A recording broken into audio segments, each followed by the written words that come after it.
Arizona Territory, 1876. Pearl Harrington closed the shutters against the incoming dust storm, watching the horizon darken to an ominous amber. At 24, widowed for nearly 2 years, she had learned to read the desert's moods, as well as any settler in this remote stretch of Arizona Territory. The modest homestead she'd maintained since her husband's death stood alone on the valley floor, vulnerable to both nature's temperament and the region's escalating tensions. "Just you and me again tonight, Calico," she said to the calico cat winding between her ankles. Pearl tucked a strand of golden blonde hair behind her ear and adjusted the simple blue cotton dress that hung from her slender frame. Once, she might have taken pride in her appearance, but out here, 30 miles from the nearest settlement, practicality had replaced vanity. Pearl believed the frontier demanded self-reliance above all else. A woman alone has no business dreaming of anything but survival, she often told herself, a mantra formed in the wake of Thomas's death from typhoid fever. The small homestead had become both her prison and her fortress, a place where she could mourn in solitude while proving she needed no one. As the wind picked up, Pearl checked her stores and the rain barrels. The drought had stretched into its second month, and water was becoming precious. She had enough to last another 2 weeks if she was careful, but the withering garden worried her. Without rain soon, she'd be forced to make the journey into Fort Sullivan for supplies, a trip she dreaded for the pitying looks from townsfolk who believed a decent woman should have remarried by now.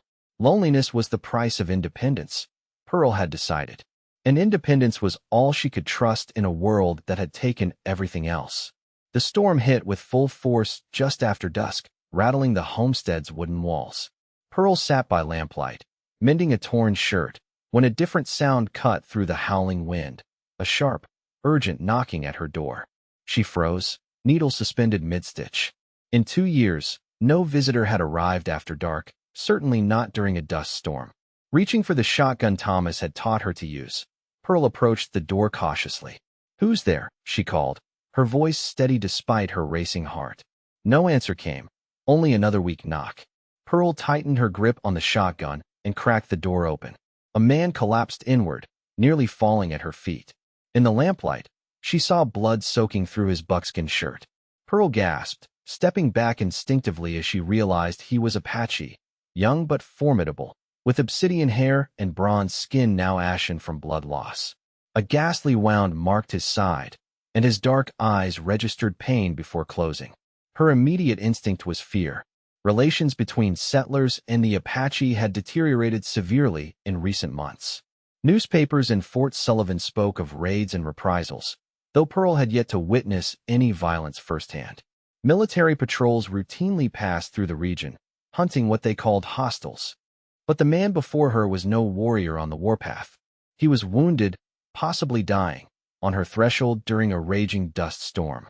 "Lord help me," Pearl whispered, lowering her shotgun.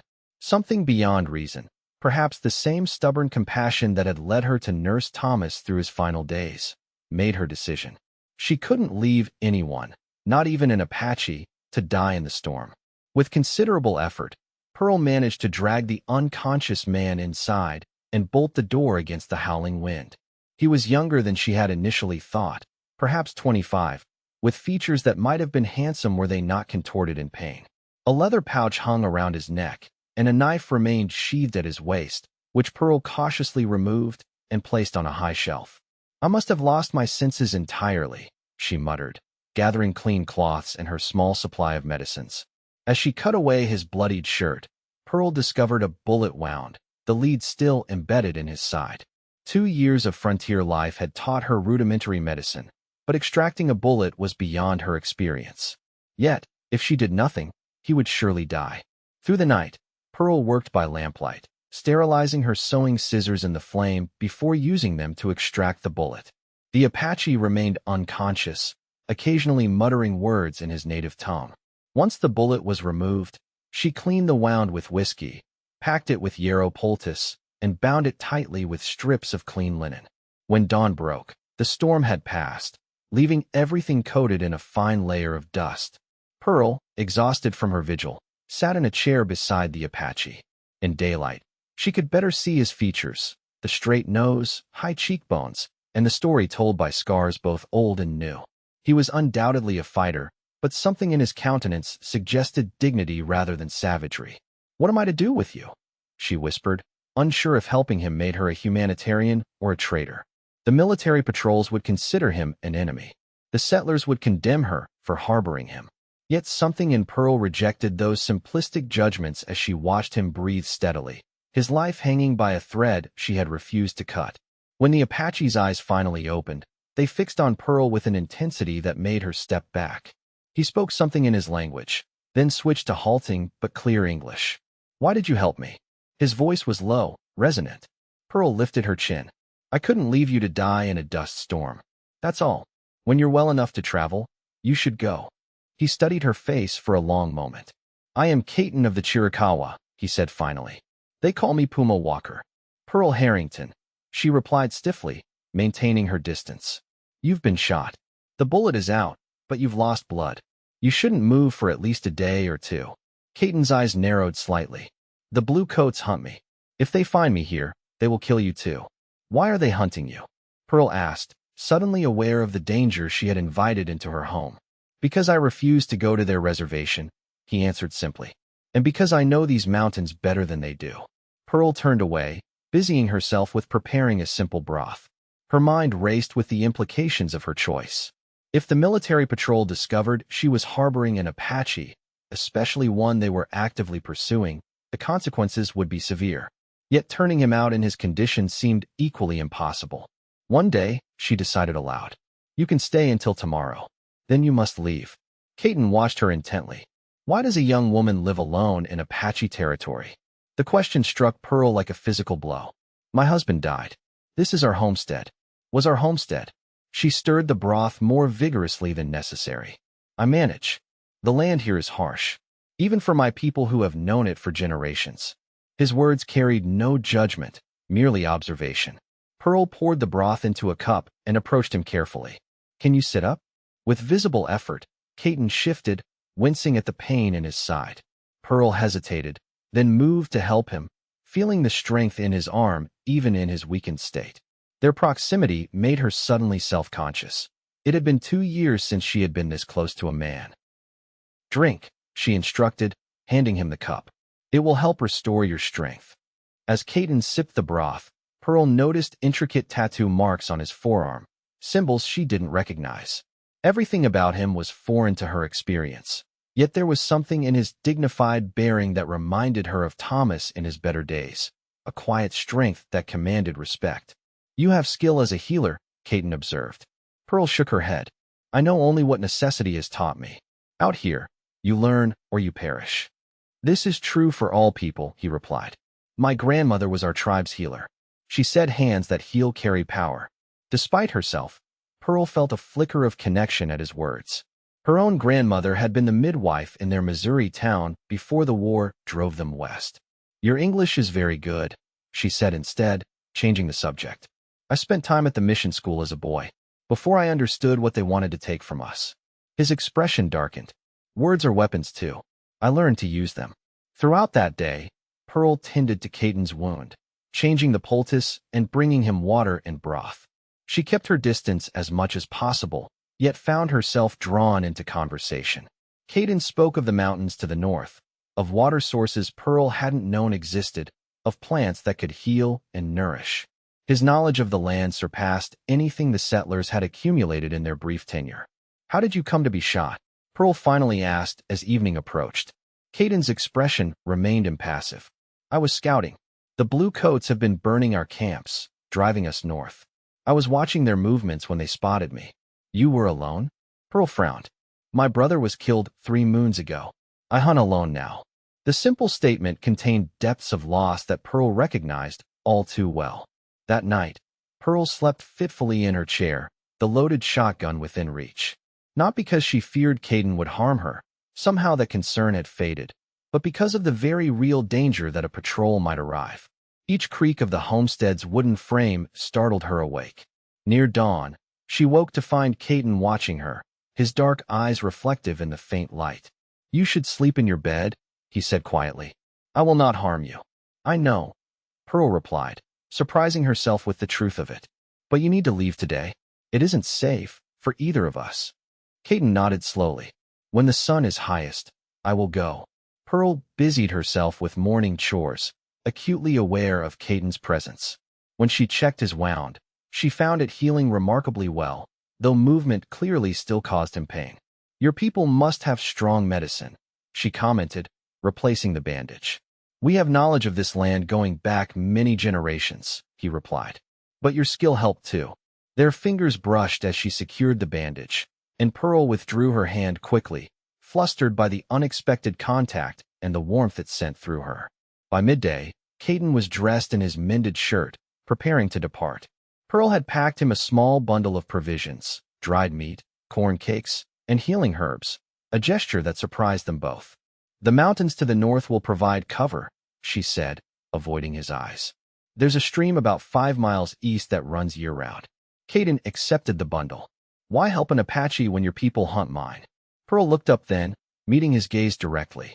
I don't see an Apache standing here. I see a man who needed help. The words surprised her with their honesty. Besides, this land was yours long before it was anyone else's. Something shifted in Kaetin's expression, a subtle softening.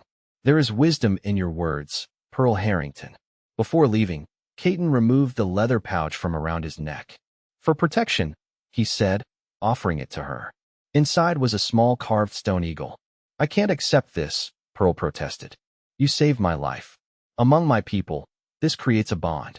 His eyes held her steadily. If you need help, place this outside your door. I will know.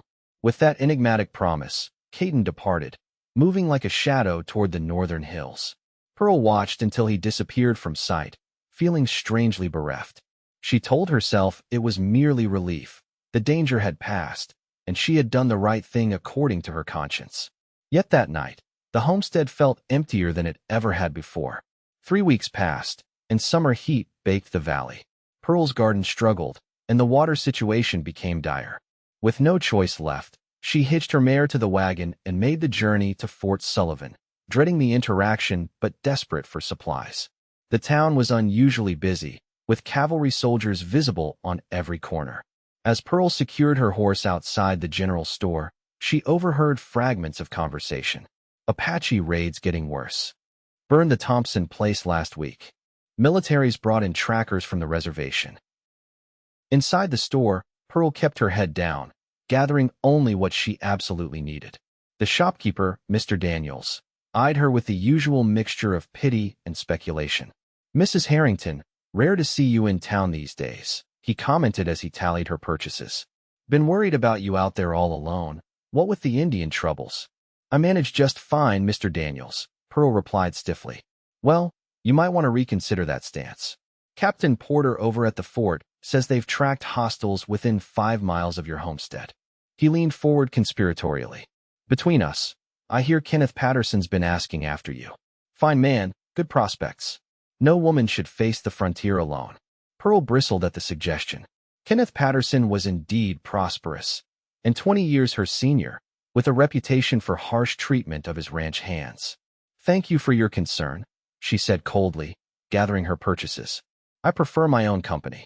As Pearl loaded her wagon, a cavalry patrol rode into town, dust billowing behind them. Leading the column was a grim-faced officer she recognized as Captain Porter, a man known for his ruthless efficiency in pacifying the region. Beside him rode a tracker in mixed clothing, an Apache working for the military. Something about the scene made Pearl's skin crawl. She hastened her preparations, eager to leave before attracting notice. Just as she climbed onto the wagon seat, a hand grasped her arm. Mrs. Harrington, a moment of your time. Captain Porter stood beside her wagon, his pale eyes assessing. Pearl's heart hammered. Captain, I'm afraid I'm in a hurry to return home before dark. Precisely why I stopped you. We've had reports of hostiles near your property. He studied her face carefully. Have you seen any sign of Apache activity? Any unexplained tracks or missing supplies? Pearl forced her expression to remain neutral. No, Captain. Nothing unusual. The tracker had approached and now stood silently beside Porter, his eyes downcast but clearly listening. You're quite isolated out there, Porter continued. Perhaps it would be safer if you relocated to town temporarily, or accepted some military protection. I appreciate your concern, but I'm quite capable of looking after myself, Pearl replied, her tone firmer than she felt. Porter's mouth tightened. Mrs. Harrington, this isn't about capability. We're dealing with savages who don't distinguish between combatants and civilians. If you encounter any Apache, you are to report it immediately. Harboring hostiles is considered treason. The implicit threat hung in the air between them. Pearl nodded curtly, gathered the reins, and drove away, feeling Porter's gaze boring into her back long after she'd left town. The journey home was tense, Pearl constantly scanning the horizon for patrols. The encounter had shaken her more than she cared to admit. Had they somehow discovered that she'd helped Kaetin? Was she under suspicion? As her homestead came into view, Pearl felt a surge of relief that quickly turned to alarm. Something was different. The door stood slightly ajar, though she was certain she'd secured it before leaving. Pulling the wagon to a stop at a cautious distance, Pearl retrieved her shotgun from beneath the seat. Heart pounding, she approached the cabin slowly, ready to defend herself if necessary. "Who's there?" she called out, raising the shotgun. Silence answered her. Steeling herself, Pearl pushed the door open with the barrel of her gun, then gasped at what she saw. Her water barrels, bone dry that morning, were filled to the brim. On her table sat several rabbits, freshly dressed, and beside them a bundle of unfamiliar plants. No one was inside, but the evidence of a visitor was unmistakable. Pearl stepped back outside, scanning the surroundings with new awareness. At the edge of her vision, she caught a flicker of movement near the northern hills, just a shadow that vanished as quickly as it appeared. Kaetin. That night, Pearl cooked rabbit stew with the plants he had left, some kind of wild onion and herbs she didn't recognize. The flavor was richer than anything she'd prepared before. As she ate, she contemplated the risk Kaetin had taken in returning, especially with increased military patrols in the area. Why would he endanger himself to bring her water and food? The question kept her awake long into the night, along with the memory of Captain Porter's warning. Harboring hostiles is considered treason. Yet Kaetin hadn't felt like an enemy when he'd sat at her table, or when he'd placed the carved eagle in her palm. Over the following weeks, Pearl found evidence of Kaetin's presence regularly. Water barrels mysteriously filled during the continuing drought, fresh game appearing on her porch, tracks around the perimeter of her property that weren't there the evening before. She never saw him directly, but she felt his watchful presence like a protective shadow. One evening, as Pearl sat on her porch watching the sunset paint the desert gold, she made a decision. Taking the carved eagle from her pocket where she'd carried it since Kaetin's departure, she placed it on the porch railing, visible from the hills to the north. The invitation hung in the air with the day's fading heat. That night, Pearl woke to the softest of sounds, a footstep on her porch. Reaching for her shawl, she rose and went to the door, opening it without hesitation. Kaetin stood there, silhouetted against the starlit sky. He had regained his strength, standing tall and formidable, yet his posture held no threat. "You called me," he said simply. Pearl stepped aside. "Come in." This time, there was no unconsciousness, no bleeding wound to justify his presence. Only two people from vastly different worlds, drawn together by something neither fully understood. "You've been bringing me water and food," Pearl said as Kaetin entered. "It wasn't a question. You saved my life," he replied, as though that explained everything. Pearl lit a lamp, its soft glow illuminating the space between them. "The military is hunting Apache more aggressively now. Captain Porter questioned me in town. It's dangerous for you to come here." Kaetin's expression remained calm. "It is dangerous for you to be alone.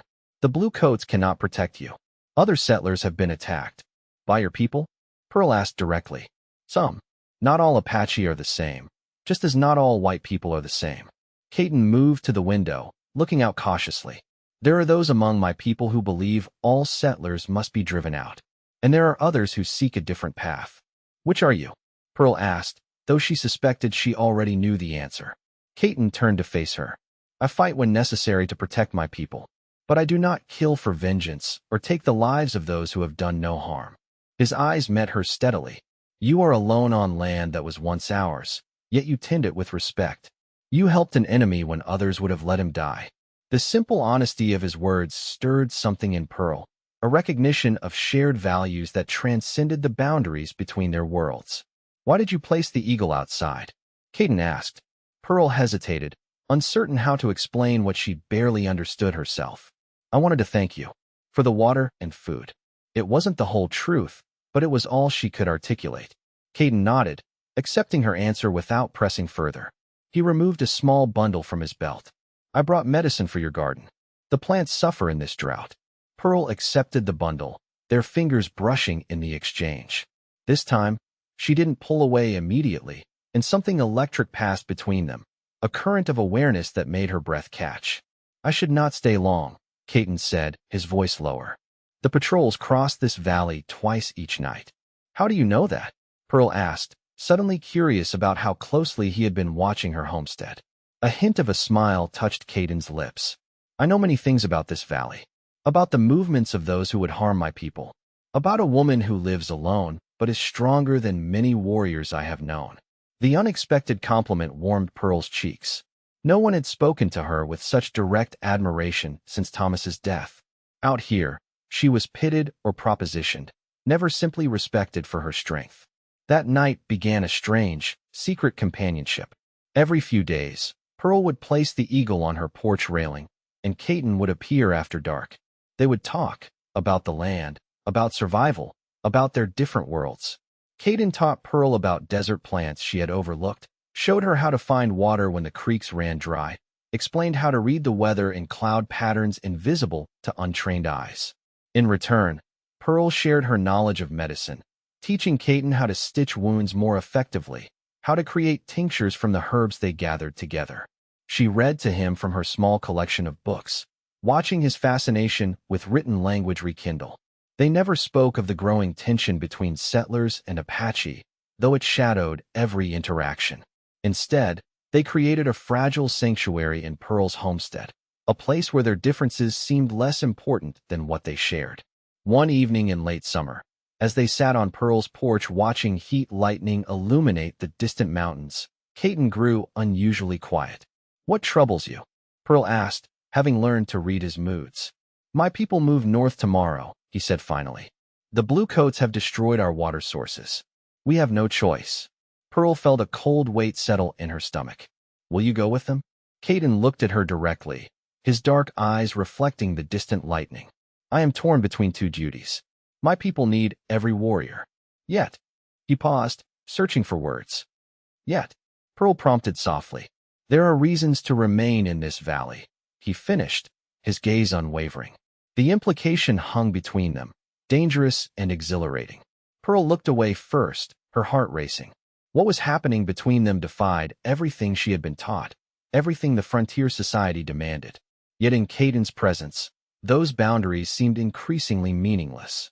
It would be safer for you to go with your people, she said finally, though the words cost her. Kaetin nodded slowly. Perhaps, but safety is not always the highest value. He stood, moving closer to where Pearl sat. My grandmother had a saying, the eagle does not hide from the storm, but rises above it. His hand reached out, hesitant, and brushed a strand of golden hair from Pearl's face. The touch was feather-light, yet it sent a shiver through her entire body. I will return in 3 days, Kaetin said softly. If the eagle sits on your porch, I will know your heart. With those words, he melted into the darkness, leaving Pearl breathless and conflicted. The touch of his hand had awakened something she had buried with Thomas, a yearning for connection that transcended mere survival. Yet what future could possibly exist for an Apache warrior and a settler widow? The world would never allow such a union. Captain Porter's words echoed in her mind. Harboring hostiles is considered treason. If anyone discovered their growing bond, the consequences would be severe for them both. The next day, as Pearl tended her now thriving garden, revived by Kaetin's knowledge, she heard the distant sound of hoofbeats. A cloud of dust on the horizon signaled riders approaching. Her first thought was of the carved eagle, now hidden in her apron pocket rather than displayed on the porch. As the riders drew closer, Pearl recognized Captain Porter leading a patrol of 6 soldiers. With them rode Kenneth Patterson, the rancher who had been asking after her, according to Mr. Daniels. Pearl straightened her simple dress and prepared to meet them with the composed dignity she had cultivated as her armor. Mrs. Harrington, Porter called as they reined in before her homestead. Fine day, Captain Porter, Pearl acknowledged, nodding slightly toward the others. Gentlemen. Kenneth Patterson removed his hat, revealing thinning gray hair above a weathered face. Mrs. Harrington, a pleasure to see you looking so well. What brings the military to my doorstep? Pearl asked directly, addressing Porter rather than acknowledging Patterson's greeting. Porter dismounted, his movements crisp and authoritative. We're conducting increased patrols in the area. The Apache have been driven north, but scattered bands may still be in these hills. His pale eyes surveyed her property with unsettling thoroughness. I see your garden is doing remarkably well despite the drought. The observation carried an implicit question that made Pearl's heart quicken. Good fortune with the weather, she replied evenly. There was rain in the hills last week. Curious. My patrols reported no rainfall, Porter said, his tone conversational but his gaze sharp. Patterson dismounted as well, approaching with a proprietary air that immediately set Pearl on edge. Mrs. Harrington, Pearl, if I may, I've expressed to Captain Porter my concern about your isolation. With the Indian situation being what it is, no woman should be alone out here. Pearl's spine stiffened. I appreciate your concern, Mr. Patterson, but as I've told the captain previously, I manage quite well on my own. Patterson exchanged glances with Porter, then continued with forced joviality. Be that as it may, I've come with a proposition that might ease everyone's mind. My ranch needs a woman's touch, and you need protection. Marriage would solve both problems neatly. The blunt proposal, delivered in front of a military patrol as though her acceptance were a foregone conclusion, left Pearl momentarily speechless with indignation. Porter nodded approvingly. It's a sensible arrangement, Mrs. Harrington. Patterson here has the most secure property in the territory, and a union would put an end to certain rumors. Rumors? Pearl echoed, her blood running cold. Porter's expression hardened. There have been reports of Apache activity specifically around your homestead. Some have questioned why your property remains untouched when others have been raided. The implication was clear. Pearl felt trapped, the net of suspicion tightening around her. I was unaware that being fortunate was cause for suspicion, Captain. Fortune smiles more readily on those who make wise choices, Patterson interjected, stepping closer. I'm offering you respectability and safety, Pearl. The alternative could become uncomfortable. The threat was thinly veiled. Pearl glanced between the men, realizing with cold clarity that this was not merely a proposal, but an ultimatum. If she refused, the suspicion would grow. Investigations would follow. Kaetin would be discovered. I need time to consider such an important decision, she said finally, buying precious hours. Surely you understand. Patterson frowned, but Porter nodded curtly. 2 days, Mrs. Harrington. Patterson will return for your answer. I suggest you choose wisely. As they prepared to depart, Porter paused, his gaze falling on Pearl's water barrels. Curious that your barrels are full when the creek has been dry for weeks. Pearl held his gaze steadily. As I said, Captain, I've been fortunate. After they rode away, Pearl sank to her knees in the garden, trembling with anger and fear. The choice before her was impossible. Accept a loveless marriage to a man she neither respected nor desired, or risk exposing Kaetin and herself to the military's punishment. That night, Pearl paced her small cabin, the carved eagle heavy in her hand. Kaetin would return in 2 days, the same day Patterson expected her answer. If she placed the eagle on her porch, she would be inviting Kaetin into terrible danger. If she didn't, she might never see him again. By dawn, Pearl had made her decision. Gathering essential supplies, she packed a small bundle and saddled her mare. She couldn't stay to wait for either man. The homestead had become a trap, and her presence there endangered Kaetin more with each passing hour. With a last look at the cabin that had been her prison and sanctuary, Pearl rode east, toward the mountains where Kaetin had said his people were gathering. She had no illusion that she would be welcomed among the Apache, but perhaps Kaetin could meet her, help her find a different path forward, one that didn't require sacrificing her freedom or her heart. Pearl traveled through the day, following game trails and keeping to the shadows of rock formations to avoid being spotted by patrols. By nightfall, she had reached the foothills of the mountains, an area she had never explored alone. Making camp in a sheltered ravine, she kept her fire small and listened to the night sounds with new awareness. The following morning, Pearl continued her journey, climbing higher into unfamiliar territory. The terrain grew increasingly difficult, and several times she was forced to dismount and lead her horse through narrow passages. By midday, she realized with growing anxiety that she was lost. The landmarks Kaetin had described were nowhere to be found, and the sun's position offered little guidance in the maze of canyons. As afternoon waned, Pearl's water supply dwindled. The heat was relentless, and her mare showed signs of exhaustion. Finding a small patch of shade beneath an overhanging rock, Pearl stopped to rest, fighting rising panic. She had escaped one danger only to place herself in another. "I've been a fool," she whispered to the indifferent desert. The sound came without warning, a displacement of air followed by the impact of something striking stone inches from her head. An arrow quivered in the rock face behind her. Pearl froze, her hand instinctively reaching for her rifle, then stopping as she registered the presence of mounted figures on the ridge above. Apache warriors, their faces painted for battle, their weapons trained on her position. Pearl slowly raised her hands, palms forward in a universal gesture of surrender. "I seek Kaetin, called Puma Walker," she called out, her voice stronger than she felt. "Tell him Pearl Harrington has come." The warriors made no response, their expressions impassive. One signaled to another, who disappeared over the ridge. Minutes stretched into an eternity as Pearl remained motionless under their watchful gaze. Finally, a lone rider appeared, descending the slope with fluid grace.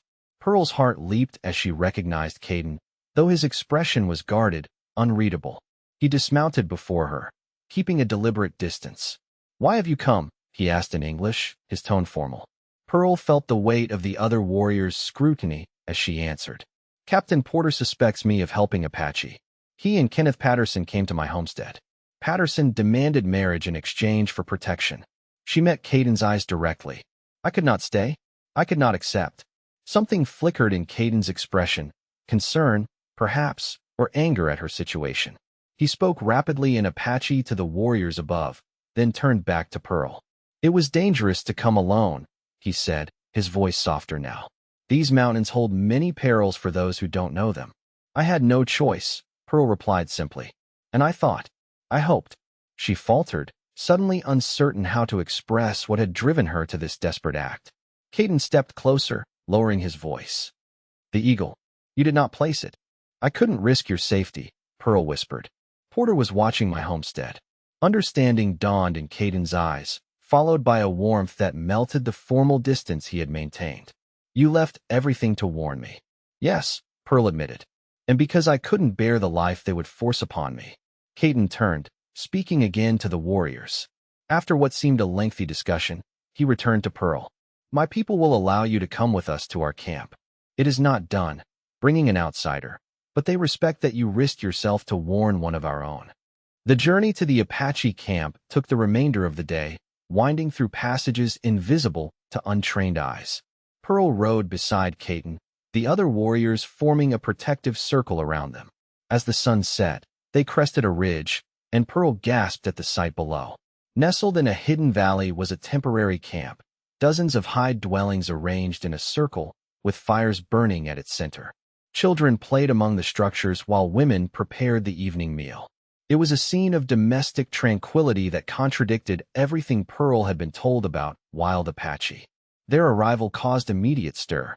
Women gathered their children, men reached for weapons, and all eyes fixed on the blonde stranger in their midst. Pearl felt the weight of their suspicion and fear, emotions she understood all too well. Kaetin spoke at length to an elder who approached, gesturing occasionally toward Pearl. She caught her name in the flow of unfamiliar language and references to blue coats that needed no translation. Finally, the elder nodded and addressed Pearl directly in halting English. "Woman who heals. You helped one of ours when others would bring death. For this, you may stay until the moon is full again." He pointed to the sliver of new moon rising. "Then you must choose your path." Pearl was given a small dwelling at the edge of the camp, and for the first several days, she rarely saw Kaetin. The women of the tribe watched her cautiously, keeping their distance except for an older woman named Nantai who brought her food and, gradually, began teaching her Apache words and customs. Through Nantai, Pearl learned that Kaetin held an important position as both warrior and council member, one of the younger voices advocating for finding ways to coexist with settlers rather than engaging in endless warfare.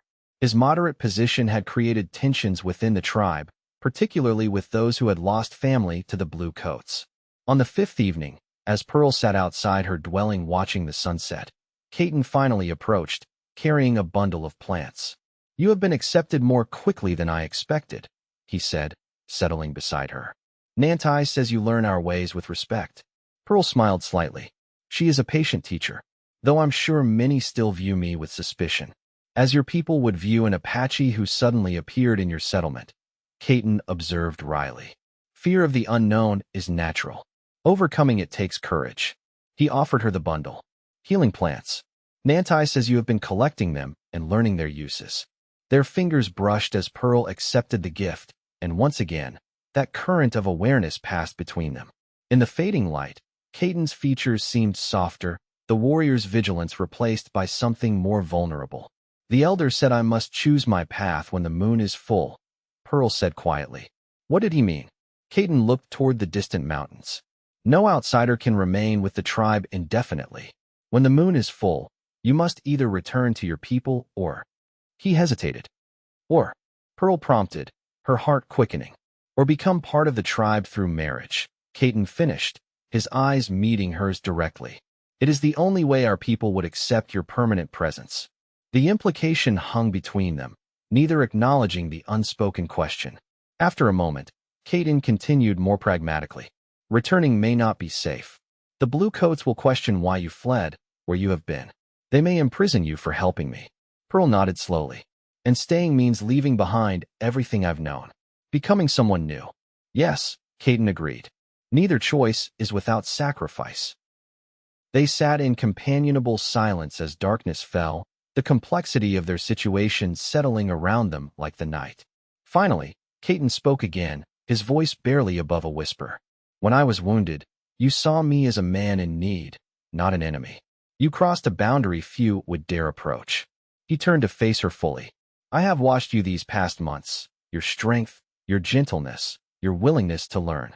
You do not belong in Patterson's house, living in fear." Pearl's breath caught at the intensity in his voice. "Where do I belong, Kaetin?"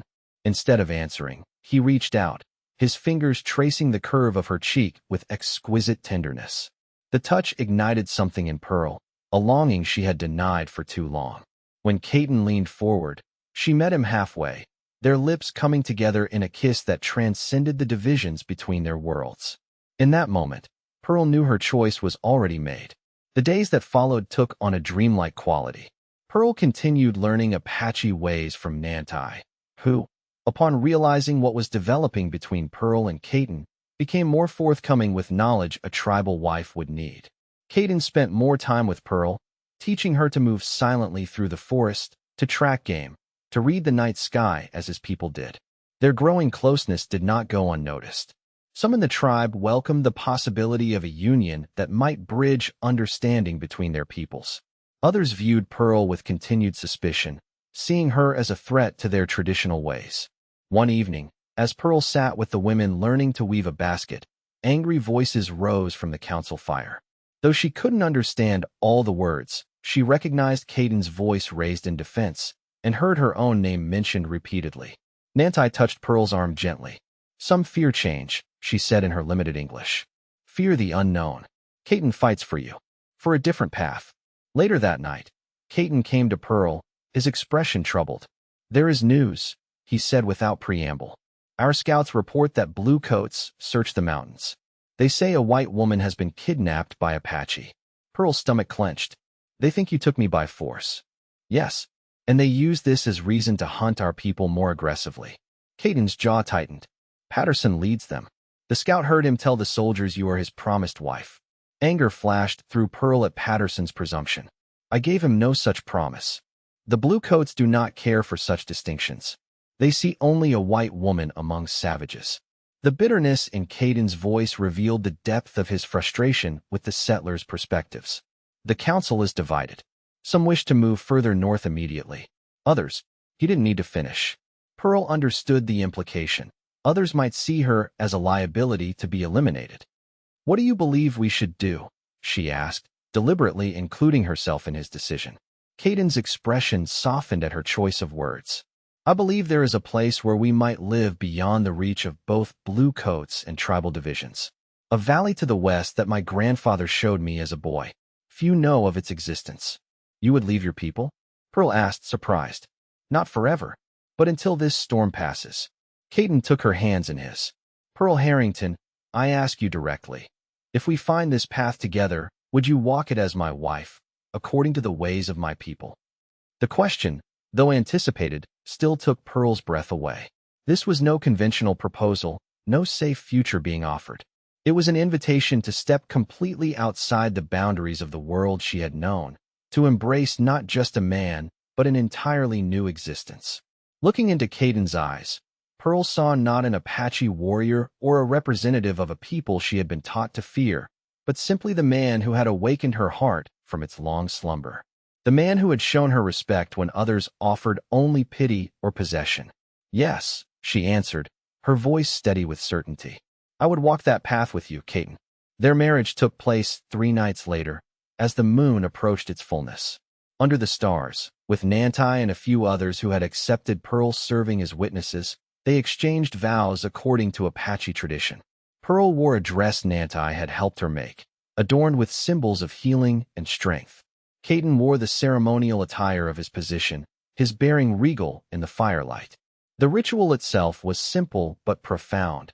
An exchange of promises, the sharing of water from a single vessel, the binding of their hands with a woven cord that symbolized their joined paths.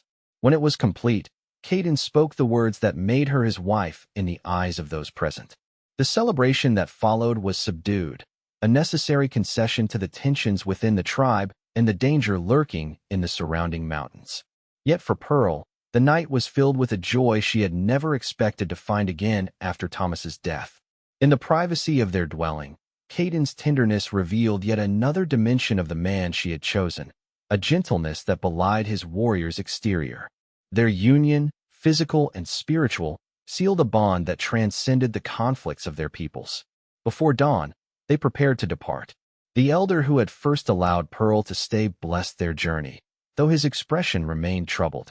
"The path you choose is difficult," he told them in his broken English. "Two worlds meet in you. Sometimes they fight. Then we will make peace between them," Kaetin replied with quiet confidence. With minimal provisions and Pearl's mare carrying what little they could bring, they slipped away from the camp as the first light touched the eastern horizon. Kaetin led them on an arduous route that followed no discernible trail, moving deeper into mountains Pearl had never imagined entering. By midday, they had climbed to heights that made Pearl's breath come in gasps. The terrain was treacherous, but Kaetin moved with the surety of one returning home, occasionally reaching back to guide Pearl over particularly difficult passages. "How much farther?" Pearl asked as they paused to rest in the shadow of a massive rock formation. Kaetin pointed to a distant ridge. "Beyond that lies the valley. We will reach it by nightfall." As they prepared to continue their journey, a sound stopped them both, the distant echo of voices carried on the wind. Kaetin motioned for silence, his expression instantly alert. Leaving Pearl with the horses, he moved silently to a vantage point, disappearing among the rocks with a stealth that reminded Pearl of his warrior training. When he returned minutes later, his face was grim. "Blue coats. A patrol of 8, with Patterson and a tracker. They follow our trail." Fear clutched at Pearl's throat. "How? You said no one could follow us through these mountains." "The tracker is Walking Fox. He was raised in these hills before joining the reservation." Kaetin's expression hardened. "He knows the old ways." "What can we do?" Pearl asked, fighting to keep her voice steady. Kaetin assessed their position with a warrior's eye. "We are too exposed here. We must reach the valley before they overtake us." He helped Pearl mount her mare. "Stay close. We ride hard now." What followed was the most harrowing journey of Pearl's life. They abandoned caution for speed, taking routes that seemed impossibly steep or narrow. Several times, Pearl was certain they would plummet to their deaths, yet Kaetin's knowledge of the terrain proved faultless. As the sun began its descent, they heard it, the unmistakable crack of a rifle shot, followed by the whine of a bullet striking stone nearby. They've spotted us, Kaetin said grimly, urging his horse faster. They crested a rise and Pearl gasped at what lay before them, a sheer drop of several hundred feet to a river below. The only path forward was a narrow ledge that curved around the mountainside, barely wide enough for a single horse. We cannot go back, Kaetin said, as another shot rang out behind them. Follow exactly in my path. Do not look down. The crossing was terrifying. Pearl focused solely on Kaetin's back, trusting her mare to follow his horse's steps. Loose stones skittered over the edge, disappearing into the abyss below. The wind tugged at them, threatening to unbalance horse and rider alike. When they reached the other side, Kaetin quickly dismounted and began shifting rocks to block the narrow passage. This will slow them, he explained, his movements urgent. But not for long. They pushed onward as twilight deepened, the sounds of pursuit growing fainter behind them. Finally, as the last light faded, they descended into a valley hidden between towering peaks. Pearl stared in wonder at what lay before them.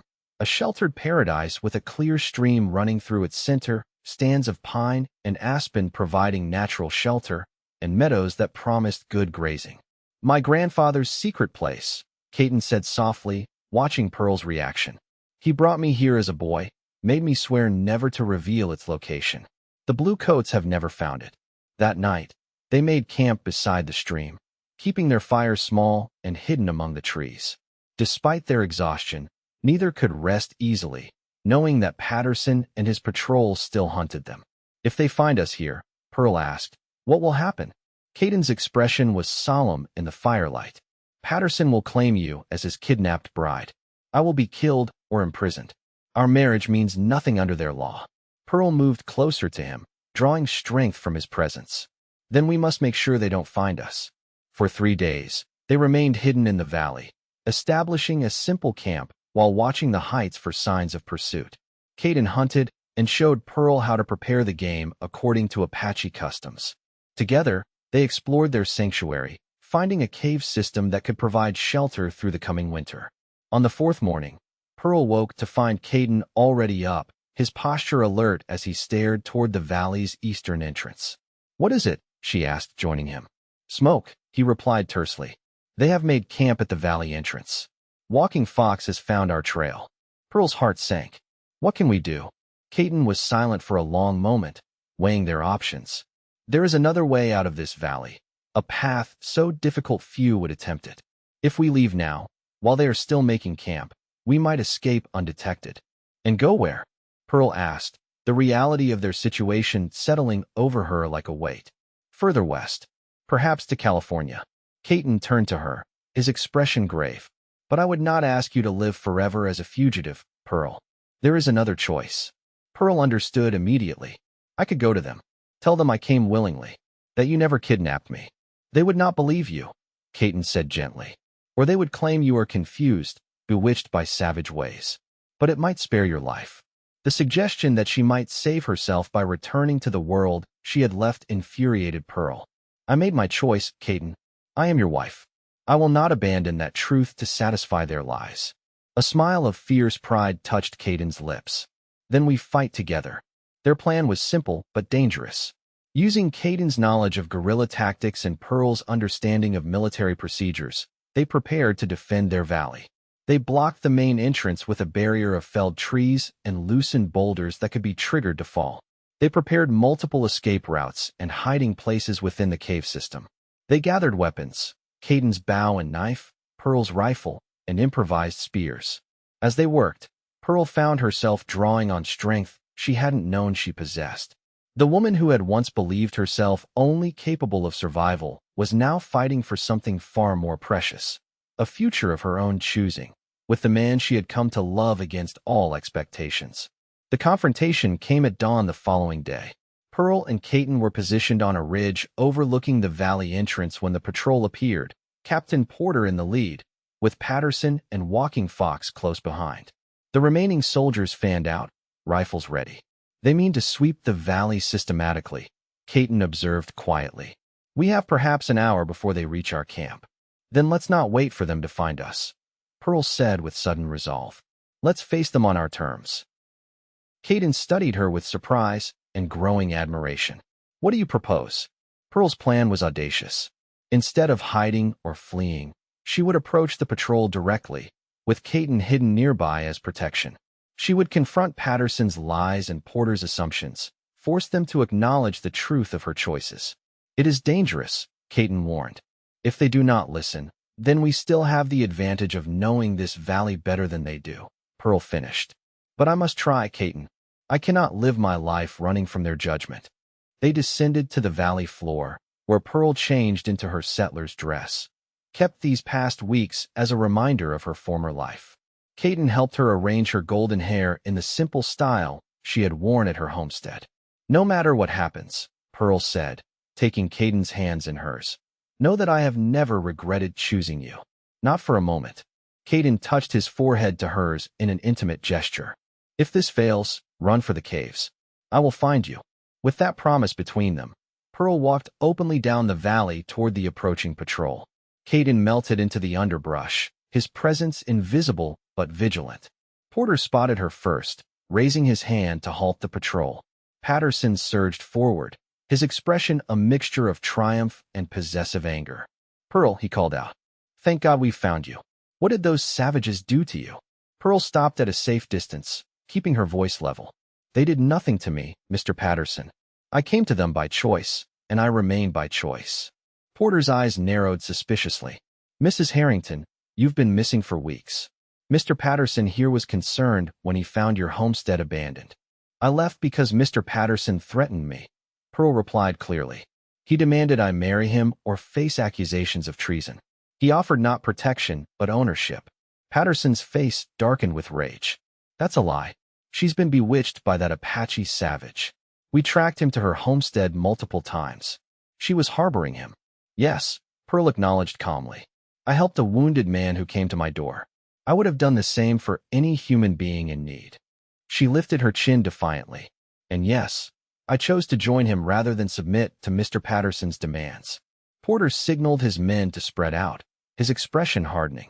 Where is the Apache now, Mrs. Harrington? My husband, Pearl corrected deliberately, is nearby. The word husband provoked exactly the reaction she had anticipated. Patterson lunged forward, grabbing her arm roughly. You married a savage? Have you lost your mind, woman? Release her. The command came from above them, where Kaetin now stood on a rocky outcropping, bow drawn and aimed directly at Patterson. Despite being outnumbered, his presence radiated authority. There's your kidnapper, men. Patterson shouted. Shoot him down. Hold your fire. Porter ordered sharply, raising a hand to stay his soldiers. His cold eyes assessed the situation with tactical precision. Mrs. Harrington claims she's here willingly. That complicates matters. She's been corrupted, Captain, Patterson insisted, still gripping Pearl's arm painfully. No white woman would choose to live with savages unless she'd been forced or bewitched. Pearl wrenched her arm free, her patience exhausted. I chose freedom over tyranny, Mr. Patterson. I chose a man who respects me over one who would cage me. Porter's gaze shifted between Pearl and Kaetin, calculating. Even if what you say is true, Mrs. Harrington, the law doesn't recognize marriage between whites and Indians. You'd be better served returning with us. I'm not asking for your recognition, Captain, Pearl replied steadily. Only for you to respect my choice and leave us in peace. A tense silence followed as Porter weighed his options. The soldiers remained poised, weapons trained on Kaetin, awaiting orders. It was Walking Fox who broke the impasse, speaking softly to Porter in a mixture of English and Apache. This valley is sacred to the old ones. Those who enter with violence are cursed. He pointed to the towering cliffs surrounding them. And the Apache up there have rifles trained on your men. Pearl concealed her surprise at the tracker's intervention. There were no other Apache in the valley, but Porter and his men had no way of knowing that. Porter scanned the cliffs warily. You're saying there are more of them? Walking Fox nodded solemnly. Many more. They watch and wait. It was a lie, a calculated risk on the tracker's part, but delivered with such conviction that doubt flickered across Porter's face. Pearl realized with sudden clarity that Walking Fox was offering them a chance, creating a fiction that might allow Porter to retreat without losing face. Captain, Pearl said quickly, seizing the opportunity, there has been enough bloodshed between our peoples. I am one woman who has made her choice. Is that worth risking your men's lives? Porter's jaw tightened as he considered her words. Finally, he turned to Patterson. There will be no rescue today, Patterson. The risk is too great for one woman who claims she doesn't want saving. This is outrageous. Patterson exploded. She belongs with her own kind. She has chosen her kind, Kaetin said, speaking directly to Porter. We seek no conflict with your people, only to be left in peace. Porter studied Kaetin with grudging respect. You speak good English for a savage, and you show wisdom uncommon among blue coats, Kaetin replied evenly, lowering his bow slightly. The moment balanced on a knife's edge, peace or violence hanging on the decision of a military man trained to see enemies rather than individuals. Porter turned back to Pearl, his expression unreadable. Mrs. Harrington, I ask you once more, directly and for the record, are you here under duress, or of your own free will? Pearl met his gaze unflinchingly. I am here of my own free will, Captain Porter. This is my home now, with my husband. Porter nodded curtly. Then we have no further business here. He turned to his men. We're withdrawing. This valley is to be marked as uninhabitable on all maps. Quicksand, poisonous springs, whatever keeps people away. Captain, Patterson protested, but Porter silenced him with a sharp gesture. Enough, Patterson. The woman has made her choice. Unpleasant as you may find it, we have more pressing concerns than one settler woman's marriage preferences. He mounted his horse and addressed Pearl one final time. I cannot guarantee others won't come looking, Mrs. Harrington. The frontier has a long memory for those who cross its boundaries. I understand the risk, Captain, Pearl replied. We both do. As the patrol prepared to depart, Walking Fox approached Pearl, speaking softly. I have family among the Chiricahua. They say Kaetin is a good man, fair and brave. He glanced toward Kaetin with subtle acknowledgement. The spirits have blessed your union. May they continue to protect you. With that cryptic blessing, he rejoined the patrol, which disappeared into the eastern passage under Porter's stern command. Patterson cast one final, venomous look behind him, but did not break ranks. When they were truly gone, Kaetin descended to join Pearl, disbelief and cautious hope in his expression. They left, he said simply, as though the words themselves were difficult to comprehend. Pearl released a breath she hadn't realized she was holding. Walking Fox helped us. What? He walks between worlds, as we do, Kaetin replied thoughtfully. Perhaps he recognized something of his own struggle in ours. Together, they watched until the last dust from the departing patrol had settled. The valley remained theirs, a sanctuary neither fully of the Apache world nor the settlers, but something new and precious. Do you think they'll come back? Pearl asked as they walked hand in hand toward their camp. Kaetin considered the question carefully. Porter is a man of his word, I believe. But Patterson, he shook his head. Men like him do not surrender what they believe is theirs. Then we'll be vigilant, Pearl said with quiet determination. This valley is our home now. We'll defend it together. In the months that followed, Pearl and Kaetin built a life that honored both their traditions. Using Pearl's knowledge of homesteading and Kaetin's deep understanding of the land, they constructed a dwelling that combined the best elements of Apache design with settler practicality. They planted crops native to the region, established a small herd of horses, and created a home unlike any that existed in either of their former worlds. Occasionally, Apache traders found their way to the valley, bringing news and supplies in exchange for horses Kaetin had trained. Through these visitors, they learned that Captain Porter had indeed declared the valley hazardous and unsuitable for settlement, a fiction that served as their best protection against further intrusion. A year after their confrontation with Porter and Patterson, as spring transformed their valley into a tapestry of wildflowers, Pearl shared news that completed their miracle. She was expecting a child. Kaetin received the announcement with a joy that transcended cultural differences, holding Pearl as though she were the most precious treasure imaginable. Our child will know both worlds, he promised, his hand resting gently on her still flat stomach.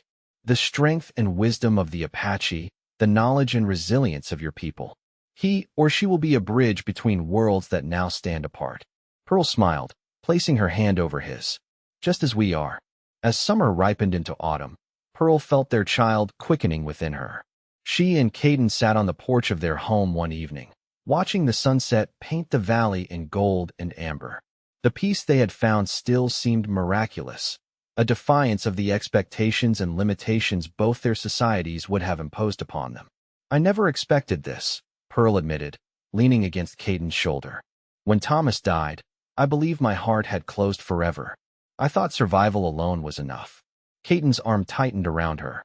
"And I believed the only path for my people was resistance or surrender. I could not imagine this middle way."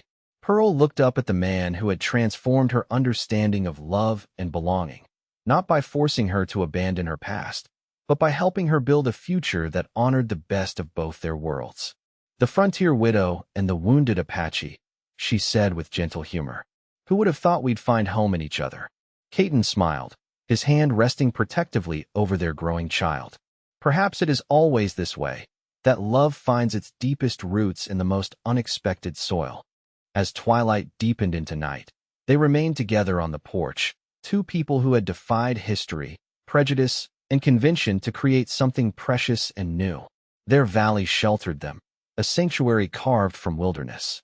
Their love sustained them, a bond forged in the crucible of choice rather than circumstance.